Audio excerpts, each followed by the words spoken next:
Good afternoon, everybody.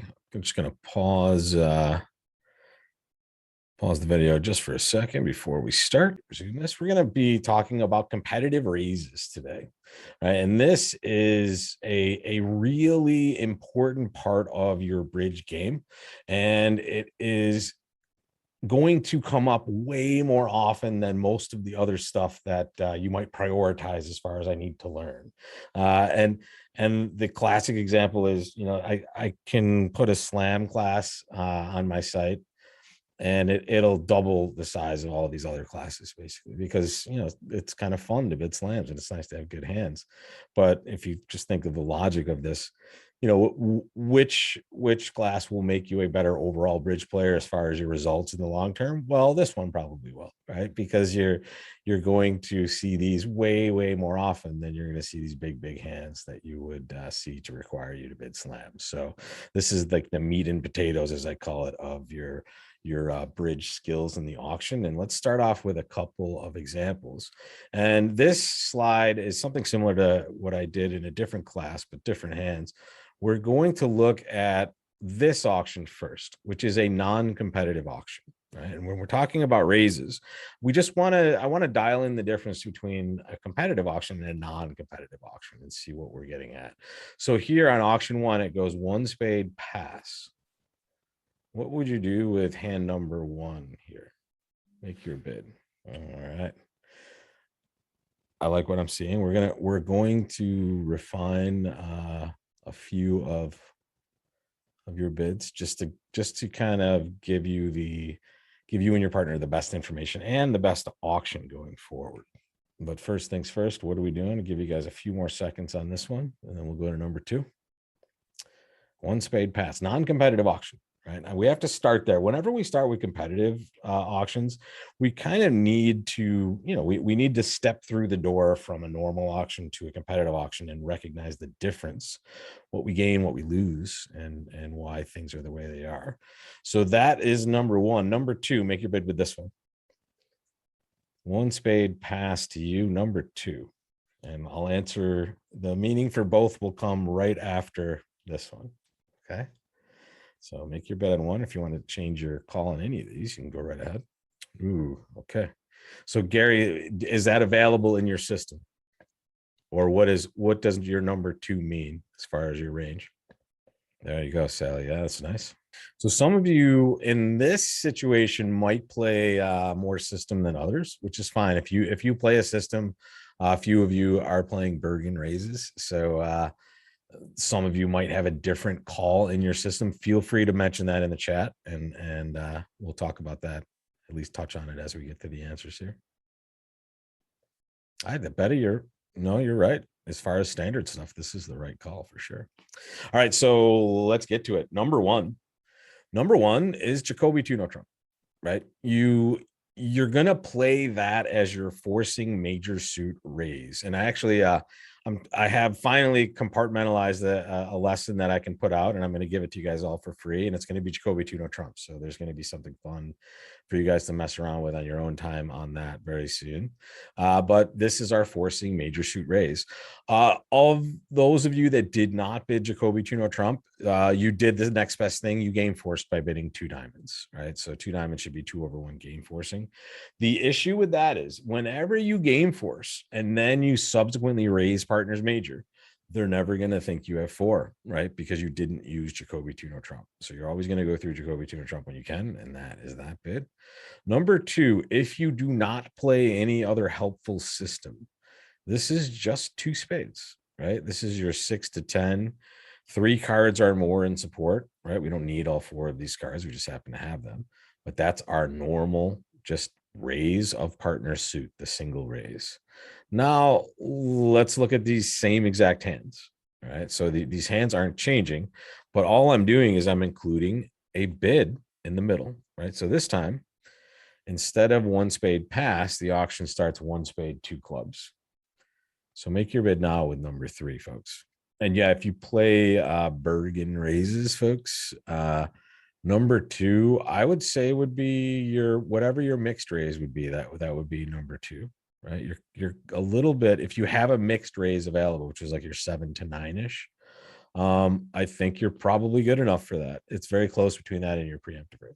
And if you have never heard of a Bergen raise, just forget what I said just now. Thank you. That's what we're going to figure out, buddy. It's neither, though. That is the good thing. We're going to figure this out. No, you're not the only one here, but there are quite a few of you here. I just am quick to recognize stuff in the chat. That's funny. Okay, so let's see number 4. What do you do with this one? Same hand. Hey, Jody, what's up? Look at my hat. Jody, thank you so much. Hope you got my email. Number 4, we're on here. 1 spade, 2 clubs. What do we do now? Yeah, for sure. Mark B, very nice. Sally, good. Alexis. And it's funny. You technically could do both. Oh, awesome, Barbara. You're here. You found it. And yeah, awesome. Very good in that. Yeah, Elizabeth, exactly. Either there are 2 bids, one is better than the other. And the bid that's better than the other is the bid that puts you in that tough opponent category. So number 3 is the Q bid raise, right? So when we're in a competitive auction, this bid, the Q bid raise, becomes our strongest raise. Notice that it's 10 plus total points, right? And Jacoby Tuno Trump is 13 plus total points. The only difference to these two, other than, Jacoby Tuno Trump also gives us a nice response system that we can get some extra information with. It's still essentially the same range, except the Q bid starts at a slightly lower number. Okay. Unlimited and strong. The other big difference between these two is the Jacoby Tuno Trump bid can be a 4-card raise because we have other ways to raise with 3. The Q bid raise, because the opponents are in these auctions always, we just use this as anything that's an 8-card fit or longer, right? So in this particular one, because partner showed 5, it's an 8-card fit minimum. So it's 3 plus cards in support of partner suit. And it is at least a good 10. Notice I put good. And over here with the standard single raise, I have 6 to 10. So how can it be both? Well, I know you've all seen good and bad 10s, and it usually comes down to like your shape. If you have a, 4 queens and 2 jacks and 4-3-3-3 shape, you're probably not going to want to Q bid. Okay. But if you have a singleton and 2 aces and a queen or something like that, now you're going to Q bid all the time. Okay. The second problem on the right, number 4 here, shows you what we gain in our standard auctions. And we gain a very important advantage. We gain the preemptive raise. Whenever we have a Q bid available, especially at these lower levels, we're usually going to have our jump raise available. And that is going to now be a way to get in the opponent's face and get in their way and their process to try to find the best way to get to their best spot. So here, 3 spades is great for this hand. 2 spades would have worked as well, by the way. That's still that 6 to 10. But which one is going to make it more difficult for our opponents to deal with, right? And which one honestly describes our hand well? This 3 spade bid is perfect. It shows a 9-card fit. And it shows that we have between 4 and 7-ish, right? This is a wide ranging thing because your shape might have something to do with it. Sometimes you might have an extra spade here and there. So it's very wide ranging, but always very weak. In fact, it's the weakest raise we're going to make, guys. Just put this on your list. And this is the bid that the tough opponents make. Recognize that 2 spades being correct. Think of it this way. If you bid 2 spades, and let's say your left-hand opponent raises to 3 clubs, and we'll keep it simple, and it goes pass back to you, what are you going to do? Well, I hope you're going to use the law of total tricks and say, well, it says, I can safely compete to the 9-trick level. All we're doing with number 4 is we're doing that in one bid for 2 reasons. We expect to do it anyway, and we also gain the ability to make their job very difficult while making our job simple and pretty much the same as it would be. So we use the law of total tricks when we're doing this, right? So what you're talking about, I think, Sally, and this is a great question. This is a question I always get. Number 3, why the heck don't we just bid 4 spades, right? We have enough for game. And, we're just going to tell partner that. Well, think of just the whole idea of our good hands, right? What do we want to do with our best hands? Well, we want to slow down, and we want to bring partner into the mix when they have extra values along with our hand. So we want to tell them we have a good hand first and let them kind of communicate their desires before we make a decision together. If we bid 4 spades, partner's going to think we have less than 10 points. That's going to be the closeout bid. We'll see more about that in a second, folks. But here, the very important thing to recognize is the strongest raise we can make in a competitive environment is the Q bid, and it always will be the Q bid. Okay. Other than, I mean, we'll talk about doubles in a little bit when we see some of these examples, but mainly in these spots, we're just dealing with normal raises that change meaning because of the opponent's bids, right? So this preemptive raise happens to be the really cool bid that we gain when the opponents actually get into the auction. You can gain it by adding system to your card as well, as we've talked about with some different raise structure for your majors, but here it's always available in competition. And there's good reason for that. All right, let's jump in and just take a peek at our competitive raise chart. And this is, as you guys know, for recent classes, I like to give you guys like a little page of cheat sheet here. So this is a good one for just our competitive raises and the options we're going to have in these auctions. So we already talked about the Q bid raise. Here are 10 or more points and a minimum of an 8 card fit. So recognizing both of these auctions, the Q bids are raises of their partner's suits, and it can happen when we open, as in the auction on the left, or when the opponents start and we overcall, as in the auction on the right. Both of these calls mean exactly the same thing. There is another Q bid that would show more, but it's the same exact thing. The difference with these Q bids that would show 13 or more points approximately and in a fit would be just the level that we're making that bid at, right? So here you can recognize that 1 heart, 3 diamonds, 4 diamonds, right? That is a 13 or more total point hand with an 8 card fit because we've committed to game, right? So it can't be that minimum of 10. It has to be more than that. All right. Now, what are our weak raises, guys? Talk to me. Pop them in the chat. What are the weak raises we would have? And I don't know. Let me give you an auction. 1 heart, 1 spade. What are the weak raises we would have available in that auction? When I say weak, I just mean less than 10. Okay. So I'm gonna wait till you guys click off almost all of them. And you might get all of them. I'm pretty sure you will. But talk to me in the chat. What are the weak raises that we have in competition? Good. Betty. Yeah. Good. Deb. Barbara. Exactly. The one we always have, right? Exactly. Okay. What else? There's another weak raise that no one has mentioned yet. One no Trump would might be the start of some sort of weak hand, but it wouldn't be a raise here, right? And let's establish this. When we're in a competitive environment and we're talking about major suit raises, especially, we always raise first, right? We don't mess around with other suits usually when we can raise partner, because sometimes these auctions can very quickly get out of hand. 4 hearts. Yeah, the closeout bid. Good. I like it. David, perfect answer. And you can add 6 and 7 too. Why not? You know, just throw just for a good example. So all of the heart bids, and Dave has definitely been in a competitive raise class before. All of the heart bids are weak. Every single one of them. 2 hearts. I have a simple raise, 6 to a bad 10, and a minimum of an 8 card fit. I could have 3, I could have more, but we have a minimum of 8. The preemptive raise, which we talked about on the slide before, here it is again: 1 heart, 1 spade, 3 hearts. That's 4 to 7 total points and a 9 card fit. The 1 heart, 1 spade, 4 hearts, getting back to the discussion we had on the first slide.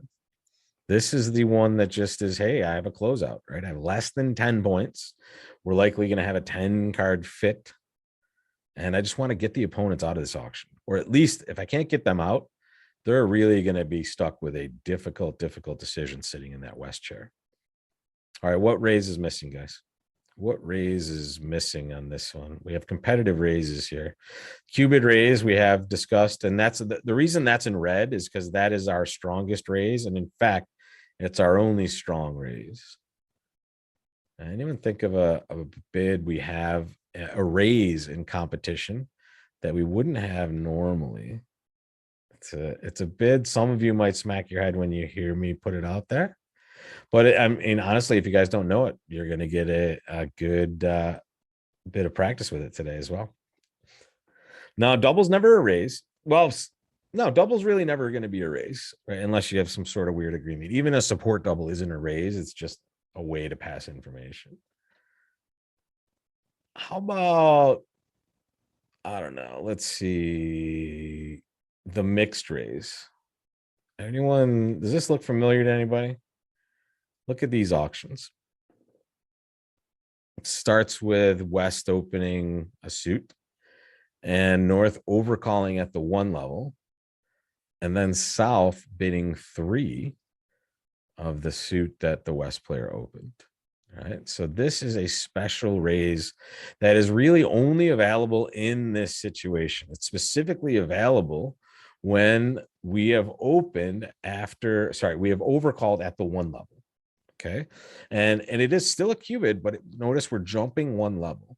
This is kind of a nice mix between a standard raise and a 4-card raise, right? It's 7 to 9-ish, right? So it's kind of constructive in nature, and it shows a 4-card fit. And recognize it does a cool thing for us, right? It gets us to that 9-trick level we talked about with the preemptive bid, but it also preempts them pretty effectively as well, right? We're bidding 3 of their suit. So we can already bid 3 of our own suit to preempt. This is a little better, right? It takes off from the 4 to 7 range that we can see over here for our preemptive bid. And it just says, okay, well, I have a better version of that preemptive kind of shape, right? I have a 7 to 9 version. And with a better version than that, we would just qubit. So it's kind of right in the middle of those 2 calls. But this one's always the 4-card raise because of the level we're putting it at, right? We're at the 3 level, the 9-trick level. So it's at least a 9-card fit. And now we have our competitive raise structure. Everybody take a snapshot of this or print it out afterwards, or just save it on your phone and you can flick through it whenever you want. It's just a PDF file. Before I go forward, any questions before we start answering a bunch of these questions? How's the speed? How's the content? Anything you guys want to talk about and or we're having issues with? Now is the time. Give you guys a few seconds for that. No, these are not the only 2 mixed raises. You can make these mixed raises in almost any auction where we've overcalled at the 1 level, right? So we're never going to be able to mix raise if we overcall 1 club, because guess what? If we overcalled 1 club, somebody forgot to call the director. All right. So most of the time it's going to be 1 of a minor, 1 of a major, or like we see on the right, 1 heart, 1 spade. Okay. But it is only ever available at the 1 level. If we've overcalled at the 1 level. Now you can play conventional mixed raises when you play your major suit structure, but that's a different animal, and that's by agreement only for sure. That's thanks, buddy. Yeah, no, the reason the reason these classes are good is it's just mental reps, and you're amazed at the stuff you forget when it doesn't come up, right? So this is a good reminder. Now we're jumping into a whole bunch of problems before we get to anything else. Here's your hand on the left, and the auction on this one has started with your partner opening 1 spade and your right hand opponent jumping to 3 hearts. Make your call on hand number 1. No, Barbara, the mixed raise never will conflict with the strong Q bid because it's always after a 1 level overcall, right? So 1 diamond, 1 spade, pass, 2 diamonds is our good overcall, 3 diamonds is our mixed raise, right? So it always has to be a jump Q bid, which means it can only be at the 3 level, which is why we can only do it after that 1 level overcall. Okay, good. All right, so 1 spade, 3 hearts. Make your call. Oh, Deb, you were right the first time. Overthinking, not over. Bridge is interesting. Bridge is a very good game to take your time with. And honestly, and my return to bridge was fraught with failure for one reason, not one reason, many reasons, because I was just I hadn't played in forever, and I'd forgotten how to bid or didn't know how to bid in the modern game. But more appropriately, I was too fast. I just did not take my time, and I notice when I play chess now, as bad as I am, half of the time it's just me not taking my time to think through the problem, right? So it's okay to think and then say, is that right? But don't go too far. Don't talk yourself out of good bids. All right. So the answer to number one, 4 hearts is your answer. Cubid, you show a good raise. And what do I mean by a good raise? Well, here it has to be a game forcing raise, 13 or more points. How am I getting to that 13 or more points here, guys? How are we getting to that total with this hand? Well, we're adding in the shape of our hand, right? We have shortness in hearts. We have an extra spade. We have 4-card spade support. And the most important thing here, and those of you that out there are going, well, isn't 4 spades the same thing? Absolutely not, especially not here when the opponents are preempting. These are the spots where partner rates that really good hands still out there, right? So here we want to communicate to partner that this is not a, hey, I want to bet a game just because I have lots of spades. It's, hey, I have a really good hand and have enough for game values wise. You decide what to do. Now with partner, like if he's sitting over there with a nice 19 count, they know to continue. Whereas if we just jump to 4 spades, we're really communicating that we do not want to continue. Everybody understand that distinction? Make sure you get that one, guys. Pause it if you need to. And if you're on the replay, big raises always go through the cubids, and your other competitive bids will just be in the suit itself. Good. All right. How about this one? 1 club on your left, 1 spade by partner, double your bid. 1 club, 1 spade, double your bid. I like it, Elizabeth and Mark B. I like the idea, Sally. In fact, in different areas, that would be right. But, well, that's why, yeah, that these can't all just be super straightforward, right? The double's in here just to mess with your head, to be honest. In these auctions, we're going to go by, well, and if it helps, you should pretend the double doesn't even exist. And if I give you that piece of information, guys, you can get to the right result, I think. The important part of this is we want to raise partners spades, right? We want to show partner we have a good hand and a spade raise. We do that by cue bidding, right? The redouble here would tend to just be some sort of good hand, I would guess. It would deny spade support unless you have some sort of agreement on what redouble would be in these situations, which it's unlikely anyone does in these spots. But here it's just no normal cue bid. It would be the same if the double was there or not. We just bid the opponent's suit here, which is 2 clubs, and that will just say, hey partner, we have at least a good 10 and we have support for your spade suit. Easy as that. Okay. If again, if you see 2 bids, let's say it goes a club, I don't know, let's say it goes a club, a heart, a spade, and now it's your choice. Always cue bid the opening bid suit. Okay, that's the important one. So that's the one we're really dealing with as far as communicating our raises.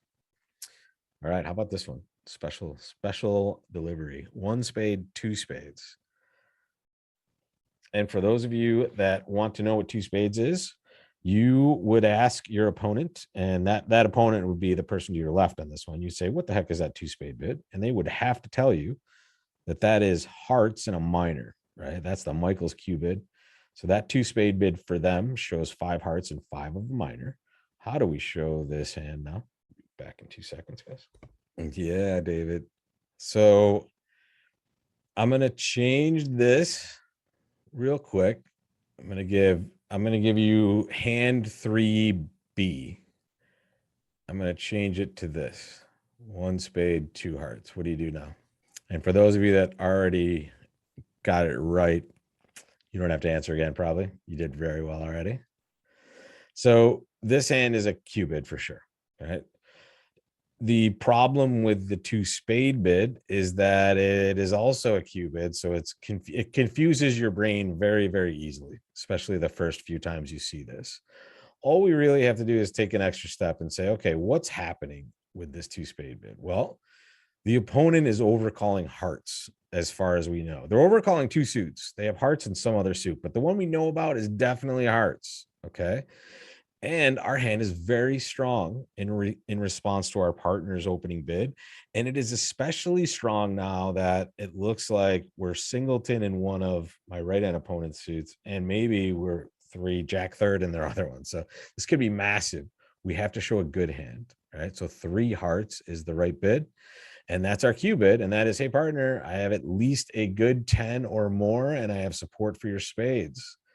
Tell me more, or just do with that what you will, and I'll decide what to do next. We know we're going to bet a game.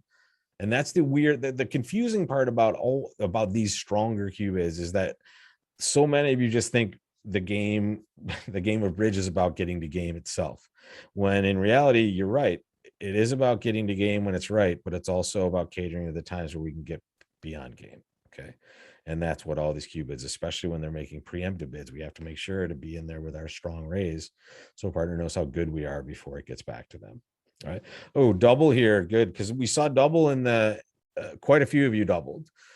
This is a special double because of the two suited nature of this bid. Double would be penalty, and it would actually say, hey, I want to defend at least one of the suits that my opponent just showed. So it would either show a long and strong holding in hearts, or it would show both minors essentially. But it would just be, it would be penalty. It would be like, look, they're in trouble. I want to double them. All right, so it's a little special. All right, let's see this next hand. Look at this monster.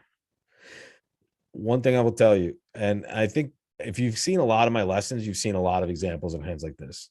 You pick up this hand at the club, you might look at it and say, or whatever, another one of these days, and you're gonna check out and it's like, okay, what contract are the opponent's gonna play, and what do I have to do to get this hand over with, so I can maybe get a better hand. But a lot of times you're going to have not only a crucial decision, but a bid to make that's really going to make the difference between doing well or poorly. Right? Your job is just to be there always. And my question is, what would you do when it goes a diamond, a heart, double, and now it's your bid? And it's a diamond by your left-hand opponent. Your partner overcalled a heart, and your right-hand opponent doubled. Assume no one's vulnerable in all these guys, just for ease of use, unless it says anyone's vulnerable. Just assume equal white. And when I say equal white, I mean no one vulnerable. Equal red would be everybody vulnerable. There's some doubt in the chat. A lot of you are giving, qualified answers, if I can say that, or just two answers. But you're right. It's very close between a couple of different bits. Well, so interesting, Deb. We'll talk about that. So when we're talking about three hearts and four hearts, which are the bids most of you are struggling between here, they're basically almost the same, except you'll reserve your three heart bid for the worst of worst raises, like your balanced 5-card raises with 5-3-3-2 with not much. You might just bid three hearts with those. I will tell you this: whenever you have shortness and a 5-card raise, I mean, for me, I find it almost impossible not to bid four with these hands. And here's why this is good for your side.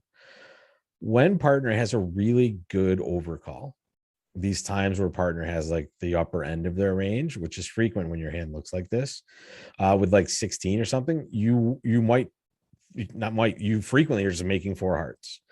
But the more important side of this equation is when partner only has like that 8 or 9 count with ace, king, fifth of hearts, Now we've effectively preempted them in the first round of bidding up to the 4 level without taking a tremendous amount of risk ourselves. We're still not going to get destroyed usually in these spots. And with a lot of points like this, the opponents are going to be really tough. It's going to be really tough for them to figure out where and how high to go when we take up this much room. So for my money, this is a classic closeout bid. If you shape this hand down a little bit more, maybe it's not as good with the card placement. Maybe the queen of spades is there and the jack of clubs is there and it's 5-3-3-2. Now maybe you just bid three. You always preempt with this hand though. It is very, very important to get in this auction and make sure you bid to the appropriate level. Carlin, if unfavorable vulnerability, would I bid the same? Yes, I would. But that will just kind of attest to the strength of the shape on this hand, right? The fact that this is weak. I don't love the fact that my lefty opened diamonds and that's my holding, but whatever. I would just be very confident in the fact that I was either preempting effectively or getting to a really appropriate spot for my side. I definitely am more worried when we're vulnerable, right? If we're both vulnerable, I'm not as worried. If we're red and they're white, I don't know. Maybe you could convince me to bid just 3 hearts, but I can just tell you from experience as well, that over there, that shortness along with this number of trumps is a recipe for success, or at worst avoiding disaster, right? When they have really good hands. And no, the Q bid is when we have strong hands, right? So when we Q bid, if we bid 2 diamonds here, which would be our strong raise, it would be a good 10 or more total points, right? And we're not close to that with this hand. Okay. All right, let's take a look. How about this one? 1 spade, 2 clubs, your bid. Right. So think of it this way. If you have less than a good 10 total points, you are bidding the suit pretty much always, right? If you have 10 or more total points, you're going to Q bid or maybe do something else, right? So in a competitive auction where we've bid suits on both sides, with less than 10 points, we're usually just bidding our suit. If that helps, I hope it works. It might help with this auction as well. Yeah, this is good stuff, folks. Just a normal raise, right? Oh, Sally, good question on the previous one. A splinter bid would be this hand, except it would be more towards an opening hand. So picture like an 11 count with the same shape. Now you might splinter it. Like, let's say partner opened a heart, pass. If you had an 11 count in this shape, you would bid 4 clubs or something like that. But that's always a strong raise also, right? So a splinter bid is the bid I left out, by the way, on the raises and competition slide, but that's because that is a conventional choice. I think we have a lesson on that on the site if you guys are interested,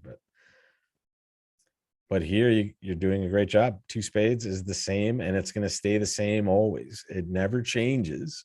It is the simple raise. It is 3 card or longer support. Doesn't have to be just 3, but it's that 6 to a bad 10. Boom, boom. We're in there. How about this next one?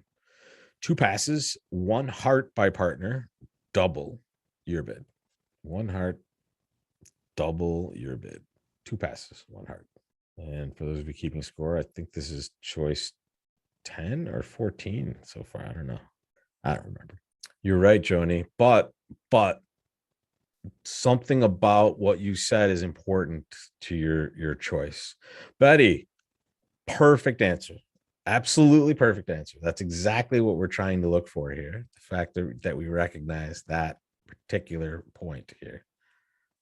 Right. You're right, Sally. Absolutely. Carlin is right. Yes. So you have to understand here that your partner has opened a major suit in 3rd position. So this changes your choice quite a bit, in my opinion, which is why I would bid 3 hearts with this hand and only 3 hearts.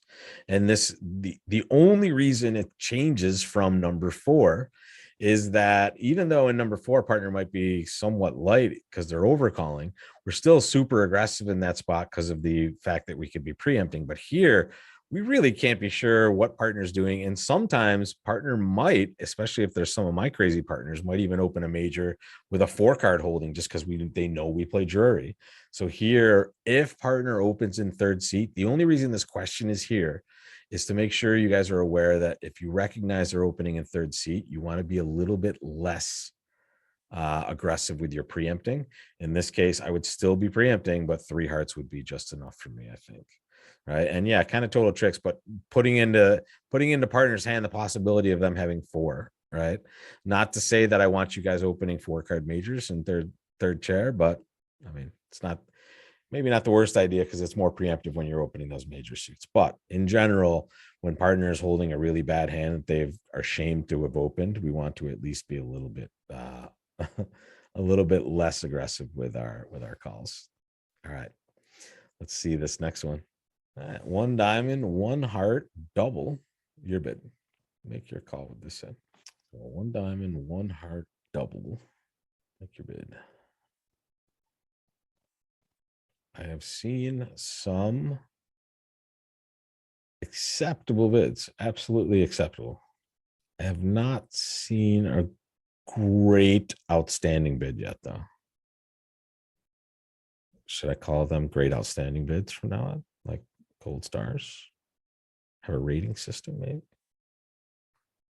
One diamond, one heart, double. Sally is in the gold star territory there.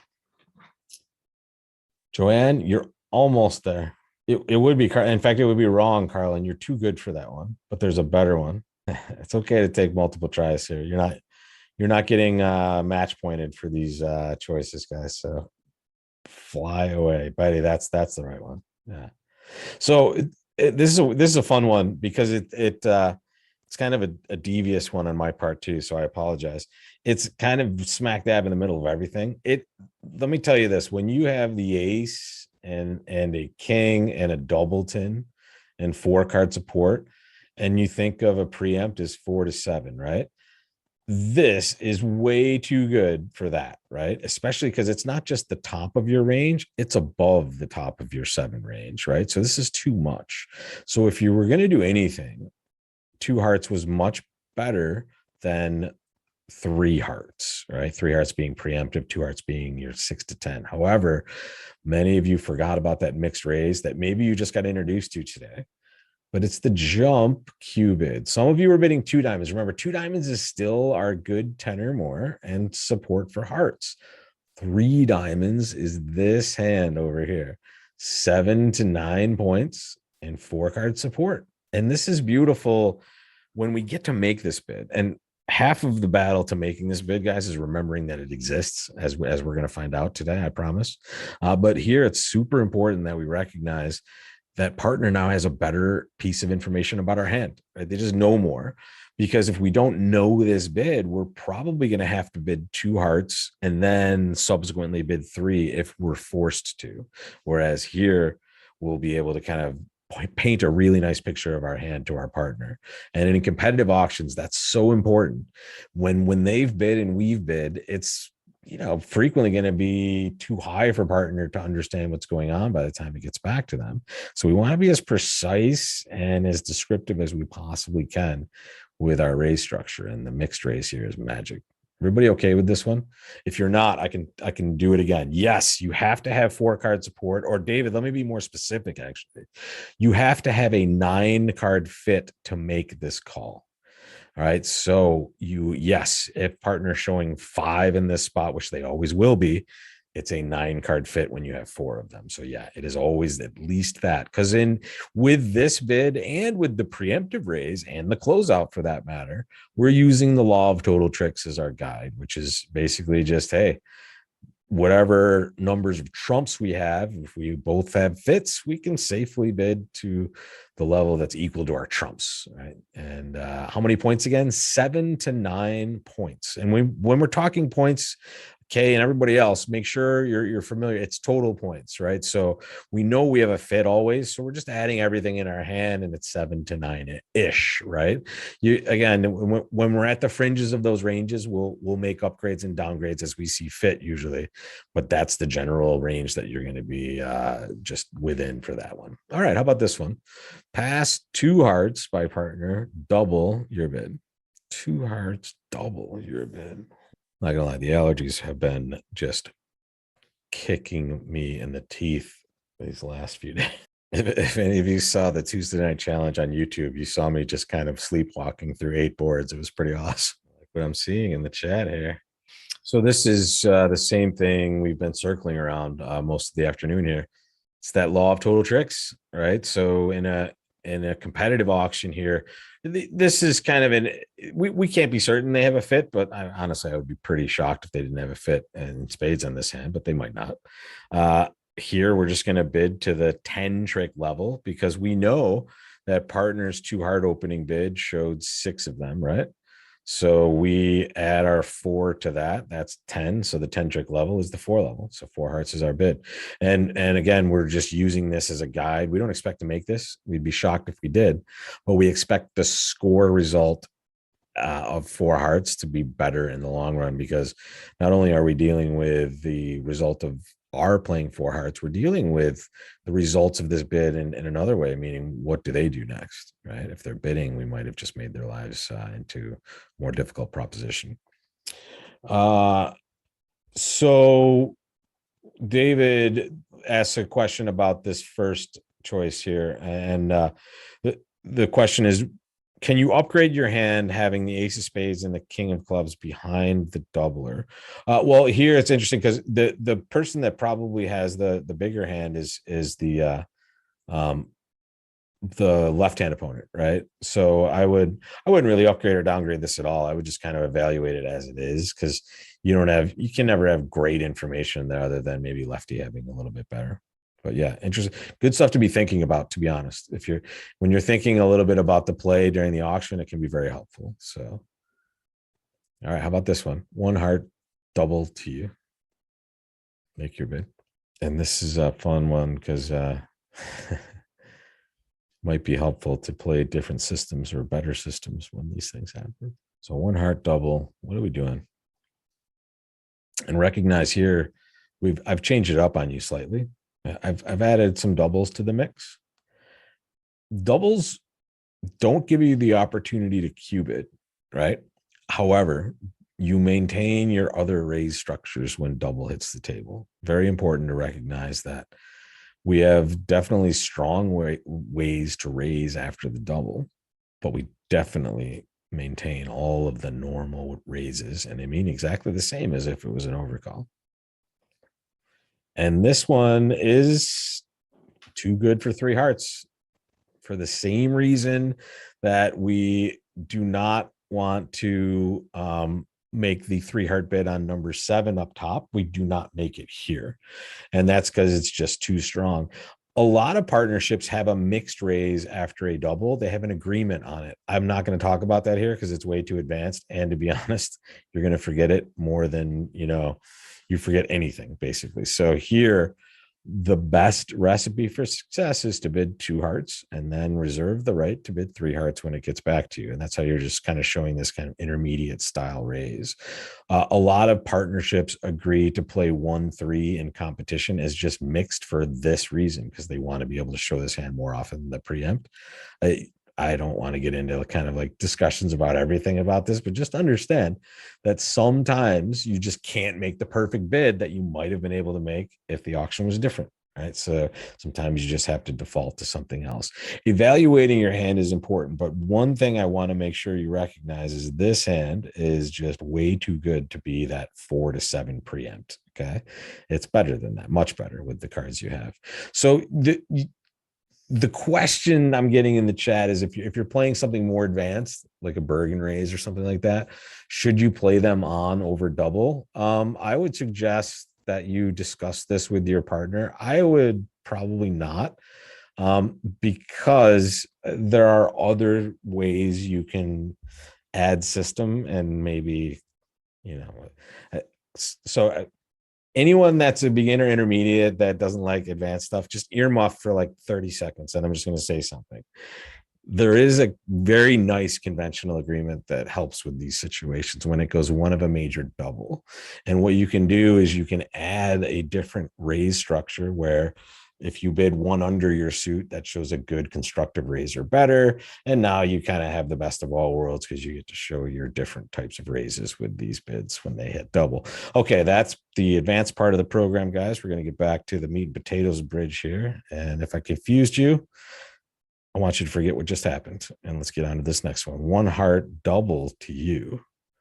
Let's jump a little bit further down the double rabbit hole here. What do you do with this hand? That was a quick, correct answer, Alexis. That's exactly right, Carlin. That's what we want. Unless we have some other system like I just referenced, we are starting with that for sure. I have a very funny story about the convention I referenced after transfers after the major suit opening double. I forgot that with pretty amazingly disastrous circumstances in a national event, not once, not twice, but three times. Three times, because I had just learned it like the day before we started playing. And each time it was just an absolute terrible, terrible disaster. And then I never forgot it again. But it took quite a bit of time for me to remember this in in a professional situation. All right, so here redouble is your answer. The important part of redouble, and we're going to see this on in the future on a future slide as well. So we're going to circle back to this, but when we have any hand that's a good 10 or more, and we don't have any conventional way to show a fit and raise, we just start with redouble. Redouble does not deny a fit, but it doesn't show a fit either. It just shows our side and theirs for that matter, that we control the values or more of the values on this hand than they do. And it announces that so we have a lot of options from this point, one of which might be to double them. Another, which we will see next time we bid with this hand, is we're going to raise, right? So we get to redouble first to show our values, and then we get to raise later. And this is a two-step process. And let me take you through what all the other bids will mean. And you should know by now, 2 hearts would be 6 to a bad 10, right? Or more like 6 to 9 in this case. 3 hearts would be that same preemptive raise, that 4 to 7. 4 hearts would be less than 10. All right. So how do we show 10 or more with 3 card support? Well, we can't do it with one bid. It's kind of like 2 over 1 game forcing. We redouble first. We know we'll get another bid. And if we don't, we're playing an amazing 1 heart redoubled with a 10 count or an 11 count opposite partner's hand. So here we know we're going to be able to raise later. And there isn't a Q bid, guys. There's no Q bid. The opponents did not bid a suit. This is a different animal. That's why we're looking at it here, right? This is not the bid of a suit. This is a double. It is totally different. So here, redouble, which I guess you can think about as some sort of Q bid, but the thing you have to understand is redouble does not show a fit, does not deny a fit either. It simply says you have 10 or more points. Some people play 2 no trump as what's called Jordan, which would show like a 4 card limit raise or better. That's great, but still redouble would show your 3 card raise. You'd have to redouble and then bid again, right? So this is very important to recognize that when we don't have any other system, when we have no system other than our standard methods, redouble would definitely be the way that we show this raise. It is a special way to do it. I'm going to look at some questions in the chat just for a second. The redouble show basically the same shape. Well, yeah, you play better methods where you play more. If you play some sort of transfer situation here, you have way more options. But again, that's ridiculous. That's way too advanced for our discussion here. But it's important to recognize that when you add stuff to your card, you can make redouble slightly more specific, but you don't need to get all this stuff available. And to be honest, think about the times that this is going to come up, right? When it's opening hand 10 plus. You're not going to see this that often to have to worry too much about system, but just recognize this happens to be the way we raise after they double, and we have a good 10 or more and only 3 card support. Everybody, I just want to check real quick. We had a lot of heat in the chat, so just making sure we're okay. Thumbs up, thumbs down. You guys ready? Lots of questions to go. Lots of homework for you guys too. And I assume when you raise your hand, you're saying thumbs up. Okay. And if not, jump into the chat and let me know. But I'm going to jump on to this next one. 2 diamonds by your left-hand opponent. 2 hearts by your partner. Pass to you. Make your bid.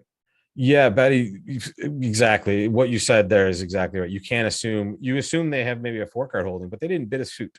They did not bid a suit. So we're not able to Q bid any suit. They didn't show 5 of, right?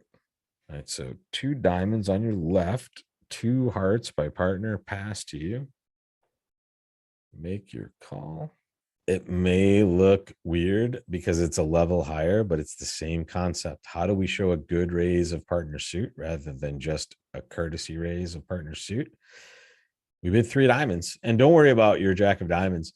It's more that you have a nice side 5-card suit and you have spade shortness, right? This hand is awesome for partner, right? So show them a good raise. 3 diamonds is the way we go. So we're cube inning as long as we're below the 4 level, right? As long as we're not forcing partner to game, it's still that good 10 or more. That's our invitational range, and that's our sweet spot for that bid. All right, how about this one? 1 heart, 3 diamonds. Your bid. 1 heart by partner, 3 diamonds on your right. These opponents like to preempt.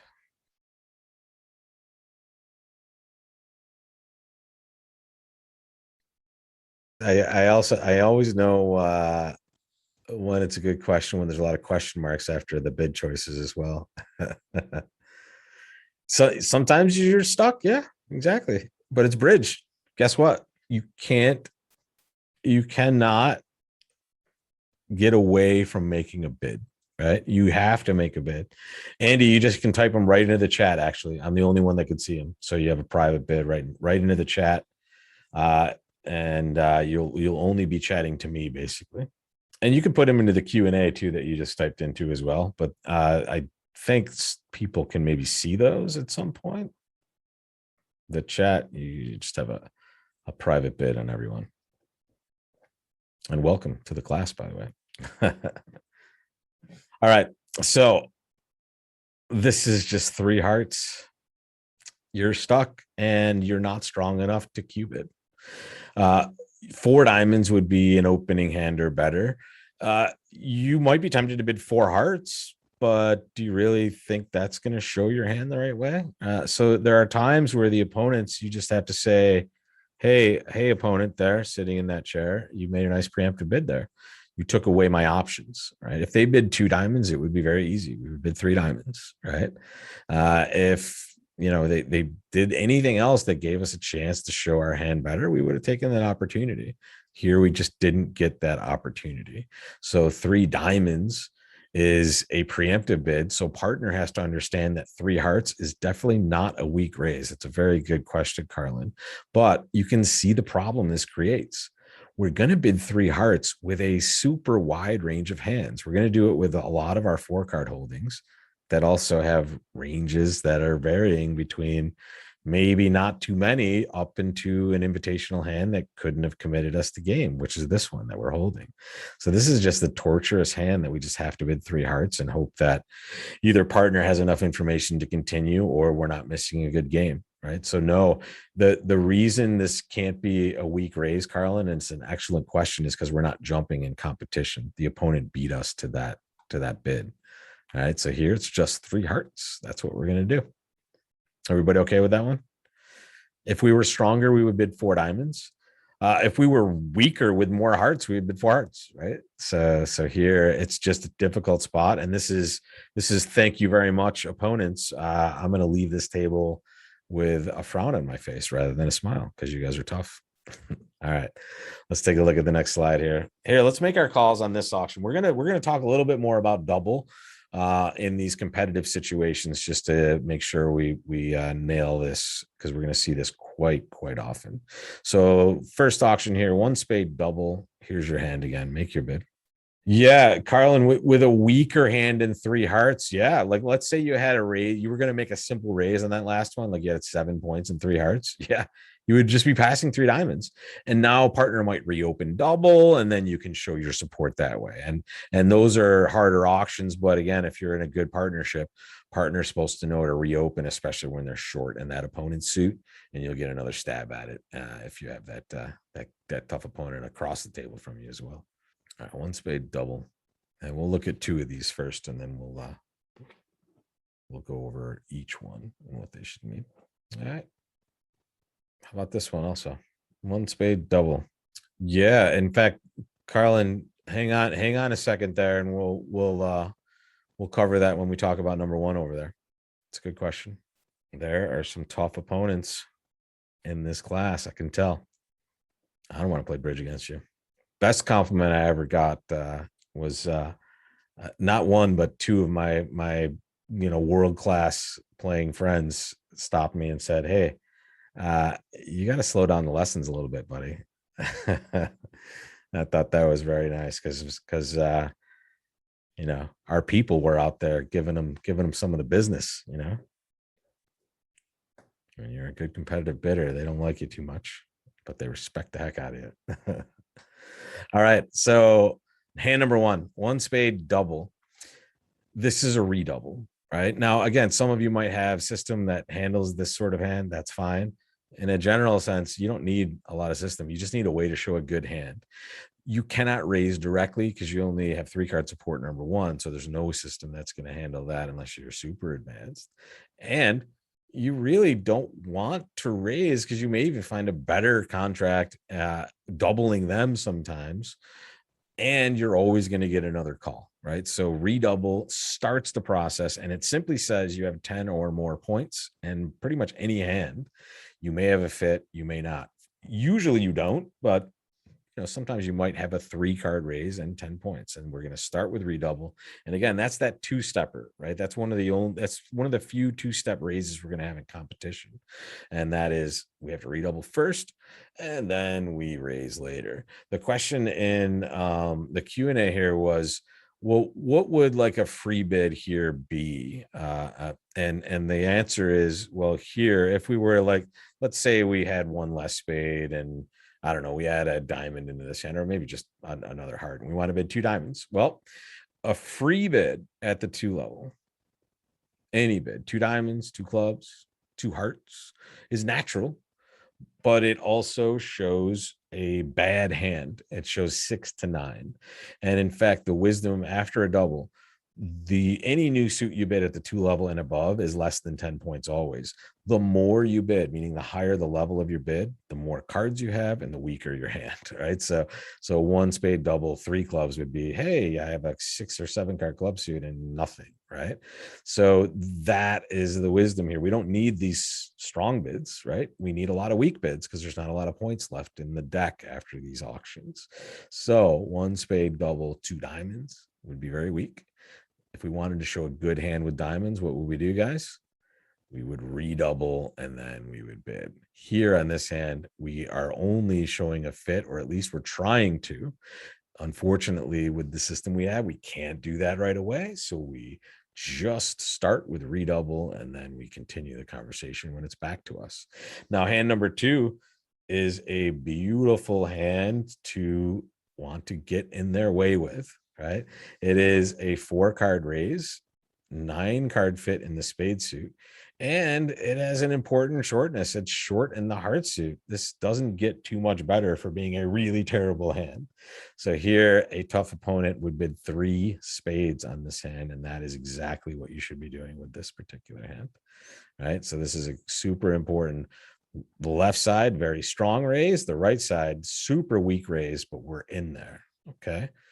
Now, how about when we kind of change this auction a little bit and we see that partner opens a diamond and now right-hand opponent overcalls a suit, which is 1 spade. What do we do? Hand number 3, 1 diamond by partner, 1 spade on your right. Doing with this hand. Carl, Lex, and Mark have all gotten the answer right. I just having some fun with fusing some names together. Close, Betty. Andy, good one. That is right. Elizabeth as well. Barbara as well. Okay, so technically 2 spades is correct.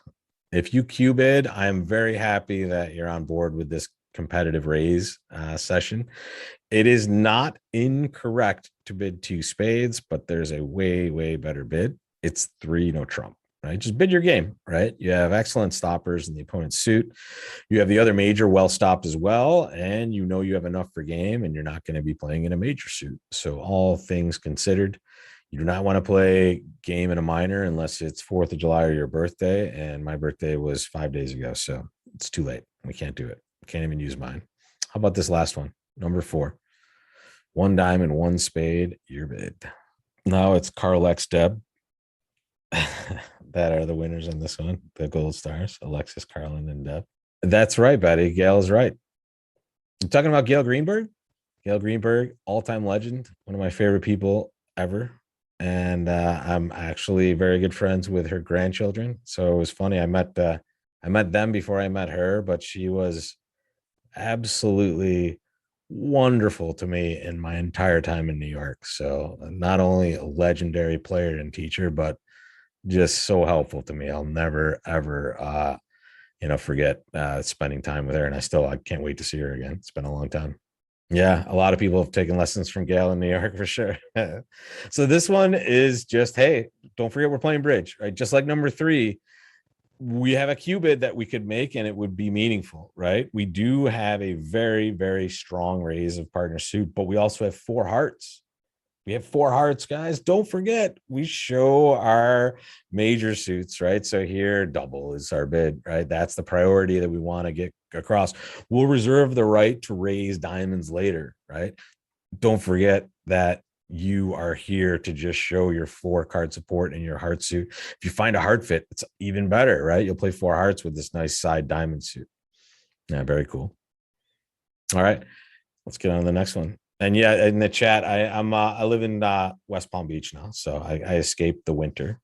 This is I have to admit this is a slide I've used before, but I liked it a lot in context with this lesson, so I'm reusing it. Sorry for the extra four questions, but I like it, and I don't think it's been long enough that you guys probably don't remember if you saw this class. So I hope this is a good one. One heart, one spade to you. What do you do with number one? Yeah, double just shows the other major, right? In that last auction. So the negative double would just have said, hey, I have at least four hearts and about eight or more points. And you want to get through that gate first, right? Rule out a major suit fit before you start raising diamonds, which you'll do at your next opportunity if you don't find a fit. Or sorry, this one isn't the next slide is the one I've used before. This one I have not used. False alarm, false alarm. I'm like, yeah, this isn't the one. Here comes number two. One heart, one spade. Your bid. Exactly. Joni. Betty, good question. We're not doing competition over no Trump today because we're not raising in competition in those spots. It's so because we're gonna the raise we're gonna have in competition is usually just the single raise or maybe a preemptive raise. It's the same concept if you're gonna use it, but when they overcall one no Trump, especially, it's just it's not gonna have a normal competitive feel for sure. Over double and over overcalls are really the spots that we're gonna see just we have to deal with the most often. All right, number three. Make your bid. The vulnerability is actually noted on this one as well. If you see up top here, red is vulnerable, green is not. Just in case you're wondering. And again, if you're taking your time, or if you want to go back and reconsider, just note the number when you change your answer in the chat. Yeah, Mark, good. Andy, Elizabeth, Carlin, good stuff. Joni, everybody, good stuff. I can call out everyone's name on this one. Nicely done. Number four. How about now? One heart, one spade to you. Oh man, yeah. At the beginning of the pandemic, Gail had not used a computer in a long time, so she was struggling. I think she's doing well now, though. But I mean, I've played against her quite a bit too, and she just doesn't pull too many incorrect cards. And if you ever want to spot her at the Nationals, if she's not playing, find out where Joe and Brad are playing. Brad, her son Brad, is Joe Grew's partner. She will be religiously kibitzing them, which is really great. All right, so let's look at these answers, guys. The first one, two spades, right? We're just going to make our cubid raise. 10 or more total points, 8 cards in a fit. It's very important that we raise in these competitive auctions right away so the partner knows, because who knows what West is about to do, right? So we show our fit, we show our strength, which is quite strong, to be honest, is a very good hand. So we get to show our partner that with our one bid. This one is interesting. I saw some preemptive bids, and let me just tell you this. I love that you guys are thinking about bidding preemptively now, because it took me a while to get like even more than a quarter of the class to get this right more often than not. And that's important, right? It's progress for sure. And the important thing is that we bid aggressively. This is a time, the same hand we saw earlier, almost, where we have an ace and a king and a doubleton. It's too good. It's too good to bid three hearts. If we had a mixed raise to make in competition, which we don't, and only the world-class pairs would have something like that in competition, unless you played just the direct three heart bid is mixed, which, to be honest, some players do, right? Some pairs agree that hey, let's not play the preemptive raise. Let's just play the mixed raise, which is how nice this hand is to be able to describe. But either way, with the system we have, we just bid two hearts. And then if they bid two spades, pass back to us, we can now proceed to three hearts, and partner will know, hey, partner has some sort of hand that just wasn't good enough for a preemptive raise, but has four card support. Usually, at least that's what you can think. Number three, I gave you such a really terrible hand, and you guys all still bid four hearts. I'm just a tear came down my eye when this happened. This is amazing. Love that you bid four hearts. This is a great call because of the shape of your hand. If partner has a really good opening hand with extra values, we're going to make this a lot of times. And if they don't, that means we have really effectively preempt the opponents on this one. So a very important way to get in this auction right away and effectively. And the last one, I wanted to show number 1 and number 4 on the same slide. So it's important to understand that both of these are cubids. Number 1 is toward the lower end of the range, like more like 11. Number 4 is game forcing. I could bid four hearts, or I know I'm going to bid four hearts at some point. It's very important that we show the strength first and then bid the game later. And now partner knows it's a good hand, right? As opposed to when we jump to four hearts, partner's just going to be like, well, that's a terrible hand. And 5 cards are longer in the heart suit. So I'm not going to go any further. When here, very, very important, 2 spades is the bid that we want. 2 is let me answer this because it's so funny. More than a few of you are like, why isn't number 2 a mixed raise? It is a mixed raise in valuation, but we don't have one available in this spot, guys. We cannot make a jump cubid to 3 spades and have it be a mixed raise, right? Can't do that. It doesn't exist unless you have some sort of partnership agreement that allows it to exist. You just don't have the capability, which is frequently going to happen at the bridge table, right? Sometimes they're going to make bids where, hey, I can't make the perfect call here. I have to do what's best for my hand, and that's 2 hearts. Okay. And number 4 and number 1, both accomplishing the same thing. The only good raise we have in competition is the cubid raise, and it is wide ranging other than it has to be at least a good 10. It can be up to anything. Number 1, does 2 clubs deny a heart raise?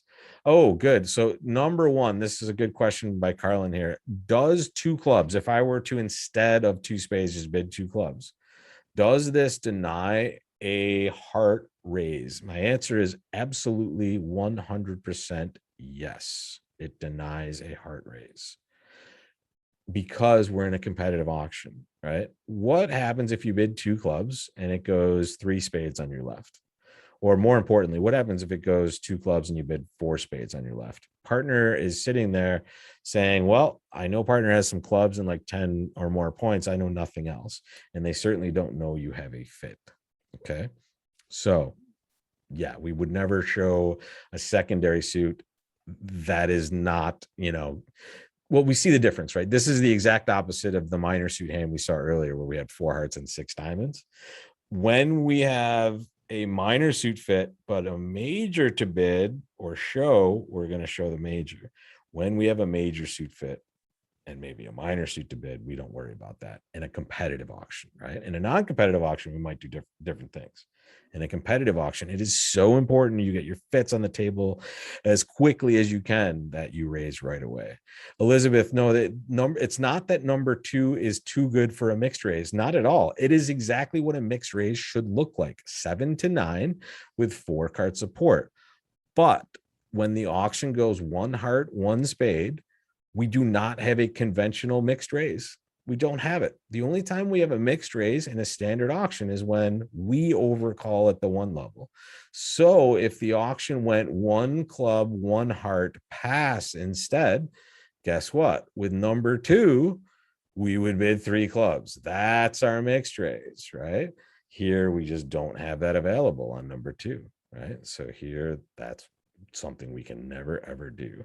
And when we raise as a Q bidder, we're raising to show our good hands. We only Q bid raise when we have a good 10 or more. And that's the time that we do that. Number 4, we don't use any sort of jump Q bid here because that would actually be a splinter bid, 3 spades on this auction.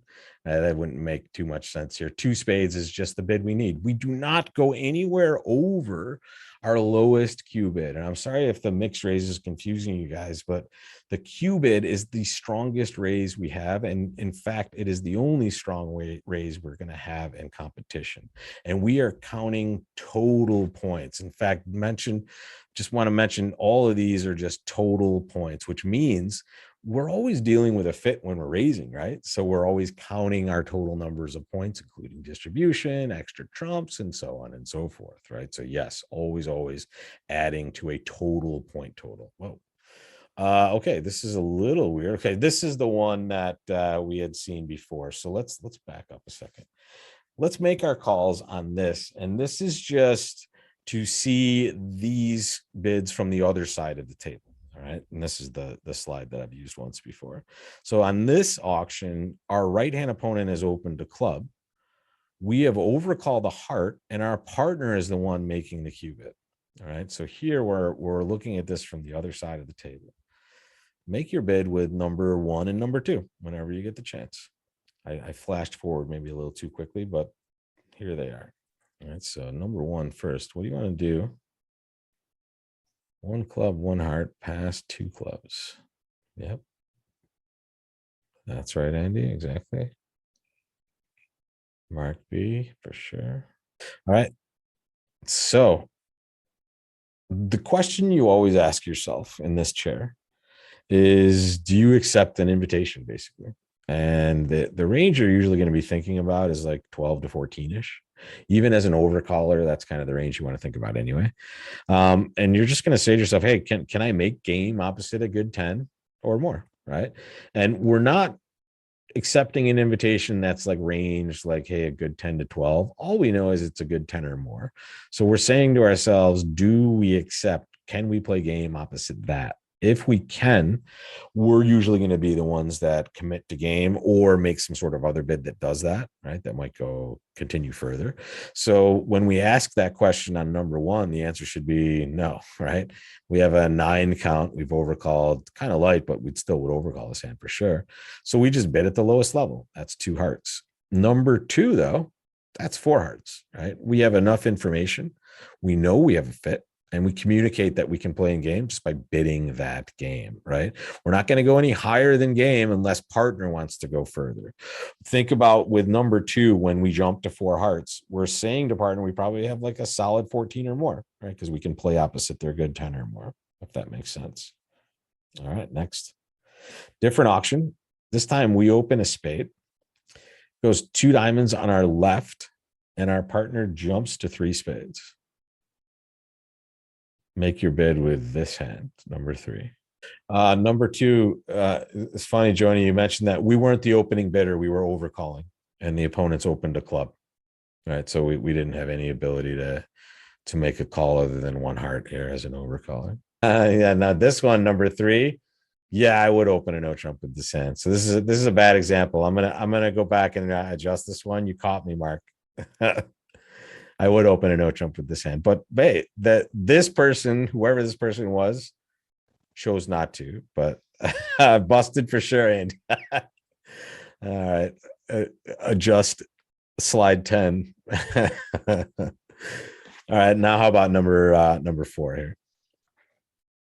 Now, your last chance to excel today. This time has flown by today. I think we went through the big slide with all the questions first, and that got us through quite a few.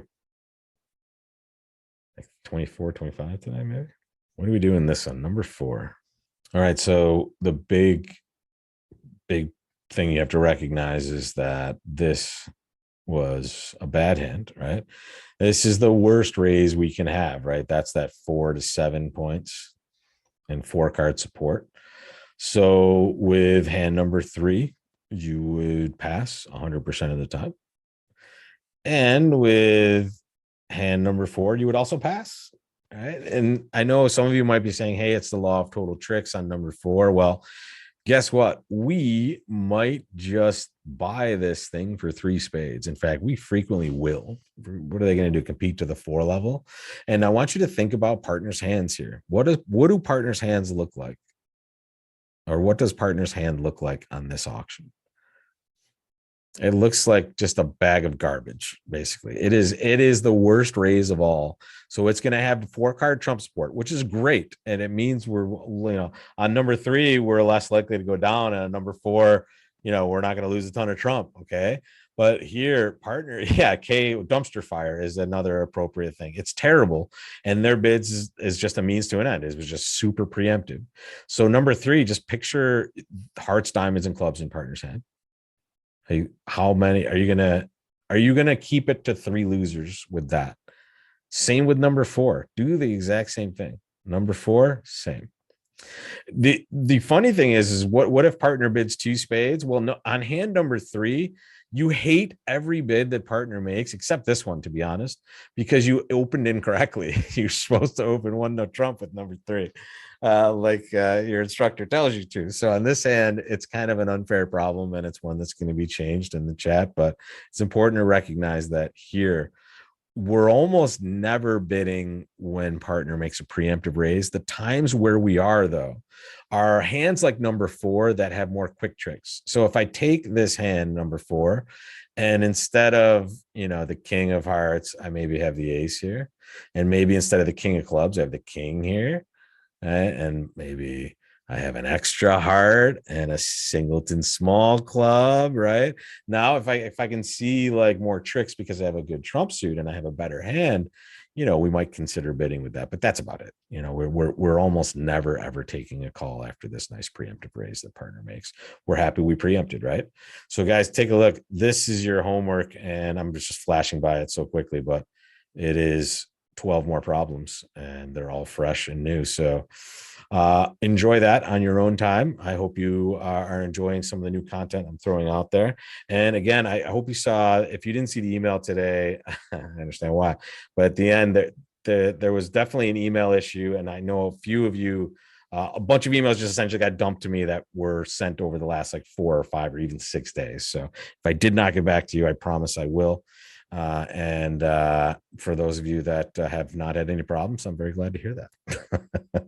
So thank you guys so much for joining. And tomorrow is one of the last 2 that are going to be specifically 11 a.m.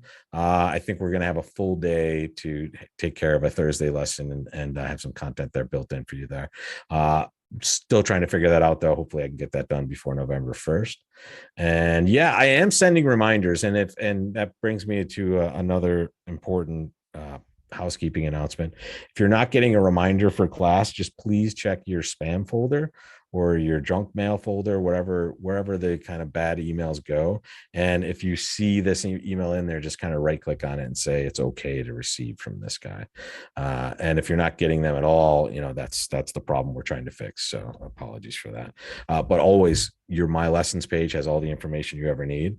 And the live lessons that haven't occurred yet are always at the top of your lessons page. And then when I load it up, it goes back down to by date for sure. So apologies for that.